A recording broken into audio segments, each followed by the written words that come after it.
මේ මොන අටමගලක්ද? ආන්න එහෙම අපි නිතර භාවිතා කරන වචනයක් තමයි අටමගල.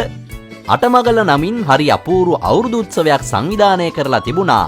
ඕපනායක දන්දෙනිය කිරං ඇල අසබඩ මල්ගහවත්ත අරාව වෙල්යායේදී. මැණික් ගැරීමේ තරගයකුත් මේකට එකතු කරලා තිබුණා.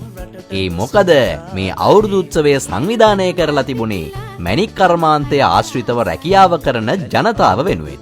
ඇයි ඇත්තටම අටමගල අවුරුදු උත්සවය කියලා මේකට නම තිබ්බේ? අටමගල කියලා නම් කළේ අෂ්ට මංගල වස්තු කියන තේරුම ඇතිව බවත් පුරාතනයේ ශාන්ති කර්මවලදී බලි ශාන්තිවලදී වෙස්මංගල අවස්ථාවලදී සහල් පොල් මෝල් කලාලය තොලබෝ හීරුස්ස දිවිකදුරු දිවිහිස කියන නිසාවෙන් මැණික් ගැරීමේ තරඟය කුරහංගුලි කෑමේ තරඟය පංච දැමීමේ තරඟය ගඟ මත කොට්ටාපොර ගැසීම වැනි තරඟවලින් මේ අවුරුදු උත්සවය විචිත්‍රවත් වුණා. තරඟකරුවන්ට ඉතාමත් වටිනා ත්‍යාග ලබා දුන්නා කියලා තමයි ලෝකයට දැනගන්න ලැබුණේ.